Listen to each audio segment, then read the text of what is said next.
Welcome to the Deep Dive, right here on Tech Talk Central. I'm Nathan, our goal.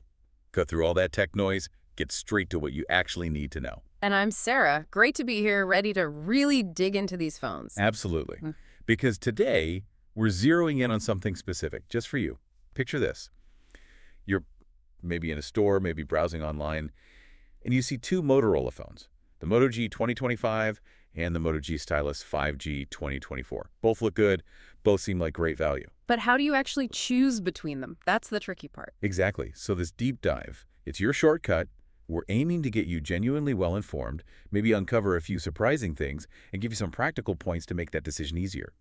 We've looked at the specs, yeah, but also the reviews, the little details. And importantly, what actual users are saying. Sometimes that tells you more than a spec sheet ever could, about daily use. That's where the real gold is. Okay, so let's start with the Motorola Moto G 2025. This one's making waves, definitely in that sub-$200 bracket. One customer nailed it.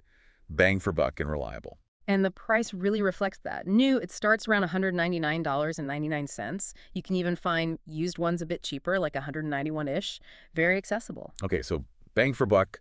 Let's talk display, because that's often where you see the first compromises, right? But here, Yeah. well, it's interesting. It's a big 6.7-inch HD plus LCD. Pretty standard there. But then 120 hertz refresh rate. Yeah, that 120 hertz is the headline grabber at this Yeah. price. It means scrolling, animations, everything feels smoother. It is still an HD plus LCD. So how much does that smooth 120 hertz really shine when the resolution isn't, super sharp? Is it a bit of a gimmick or genuinely nice to have? That's a fair question. Look, the smoothness is noticeable. If you scroll through feeds a lot, you'll appreciate it. But yeah, HD Plus means it won't be as crisp or detailed as a full HD screen, especially on a 6.7-inch display. You won't get those super deep blacks like an OLED either. Right. So it's a trade-off. You get fluidity, which is great for general use, browsing, social media, but maybe not the absolute best for pixel-peeping photos or watching super high-res video. It's about managing expectations. Okay, makes sense. And audio. It's got stereo speakers with something called Bass Boost. Honestly, for this price, it sounds pretty decent. Better than you might expect for just watching YouTube or listening to music casually.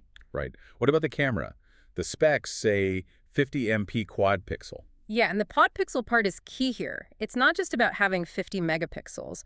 What Motorola does is combine 4 pixels into one bigger one. Ah, for better light gathering. Exactly. So it effectively outputs a 12.5 MP image, but each pixel in that final shot has gathered more light. This really helps in evening shots or indoors. Where other budget phones might give you a noisy mess, this one can actually pull out a usable photo. It's clever tech for the price. And the front camera. A solid 16 megapixels for selfies and video calls.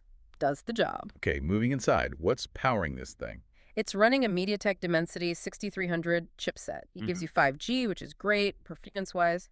Think of it like a reliable engine for everyday tasks. Social media, web browsing, streaming video, maybe some light gaming. It'll handle that fine. And RAM storage. It comes with 4 GB of RAM standard, but it has this RAM boost feature, which can sort of borrow storage space to act like extra RAM, up to 12 GB total virtual RAM. Helps with multitasking, keeping more apps open without them slowing down. Right, using storage as virtual memory. Clever. And you get 128 GB of built-in storage, which is pretty good. Plus, crucially, a micro SD card slot. You can add up to a whole terabyte more space. Nice. And battery. Always a big one. Big 5,000 mAh battery. Should easily get most people through a full day, maybe more. It also supports 30W turbo power charging, so it juices up reasonably quickly. User reviews are a bit mixed, but mostly positive on longevity. What about the look and feel? Budget phones can sometimes feel. What? Budget. Actually, this is another surprise. It has a vegan leather back, feels quite nice, looks a bit premium, and it's water repellent, which adds some peace of mind. Plus, Corning Gorilla Glass 3 on the front for scratch resistance. Users mention that premium look and feel. Good stuff. Connectivity all standard. Yep. Unlocked for all major U.S. carriers, Verizon, AT&T, T-Mobile, the prepaid ones too. Got NFC for Google Pay, and, yes, a 3.5 millimeter headphone jack. Hooray for the headphone jack. Okay, so wrapping up the Moto G 2025.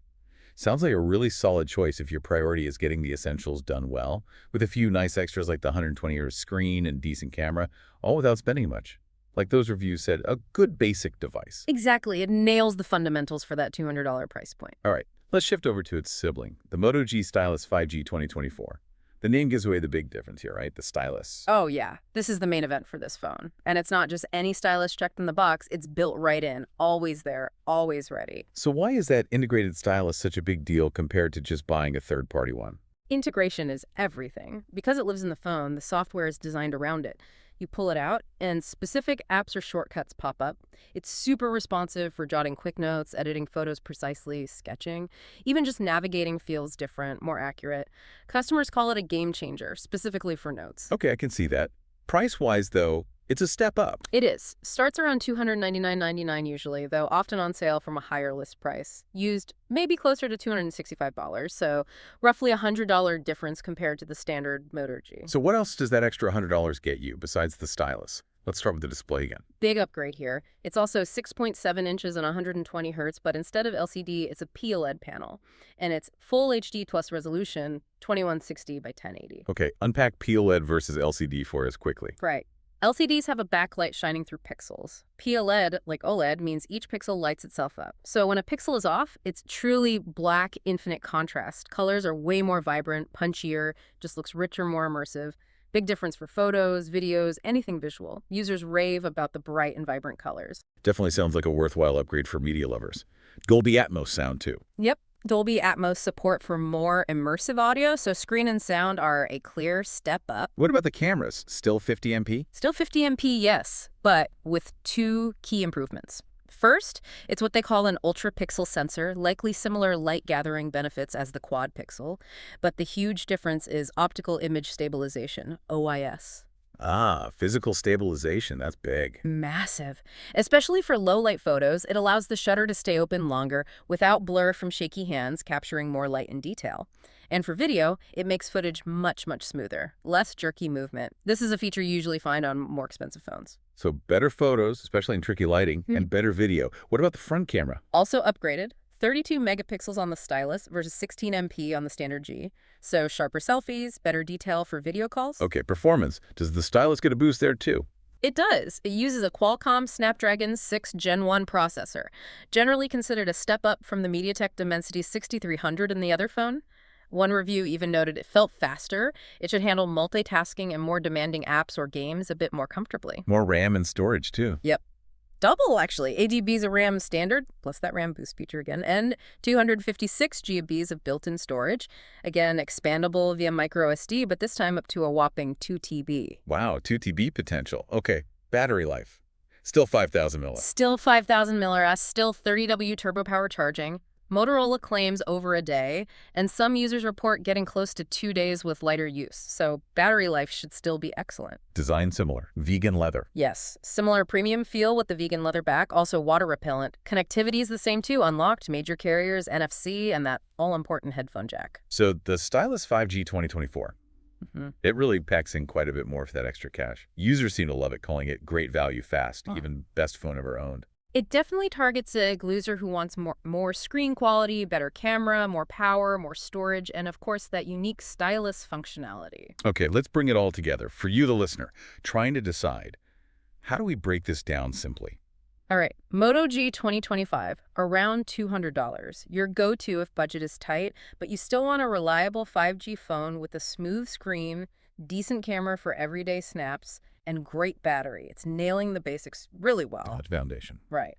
Then the Moto G Stylus 5G 2024, around $300. You're paying more, but you're getting clear, tangible benefits. That gorgeous POLED screen is a big one. Huge difference for watching anything or even just browsing. The camera system is significantly better, especially with OIS for low light and video, plus the high-res front camera. Performance gets a bump too, with more RAM and double the storage out of the box. Yeah. Smoother experience, less worry about running out of space. And then the elephant in the room, the stylus. If you're someone who takes lots of notes, likes to draw, edit photos precisely, or just prefers that kind of navigation, the stylus isn't just a feature, it's potentially the reason to buy this phone. Absolutely. It fundamentally changes how you can interact with the device. So it boils down to your personal needs and budget. Do you need that top-tier screen? Is OIS critical for your photos? Will you actually use the stylus regularly? Or is a solid, dependable phone like the Moto G 2025, perfectly fine for your daily texts, calls, browsing, and occasional photos, where maybe that $100 saving is more valuable. Exactly. Think about how you use your phone day to day. The answer's usually hidden in there. It really is interesting, though, isn't it? Seeing phones in this like $200, $300 range pack and features like 120 hertz screens, 50 MP cameras, even OIS and OLED features that were strictly high-end just a few years back. Absolutely. The mid-range is incredibly competitive now. It makes you really question how much phone most people truly need. Yeah, like what's essential versus what's a specific tool for a specific task, like creativity or heavy productivity. Something to think about for sure. What do you think is the most crucial upgrade on the stylus? Tough one. For general appeal, probably the OLED screen. But for its target user, it has to be the stylus and the OIS. Good point. Okay, well, hopefully that clears things up a bit. We hope so. Thanks for diving deep with us today on Tech Talk Central. If this comparison helped you out, maybe hit that subscribe button. We do more deep dives like this all the time. And if you're looking for the latest prices or deals on either the Moto G 2025 or the Moto G Stylus 5G 2024, check out the links we've put in the description below. Thanks for listening.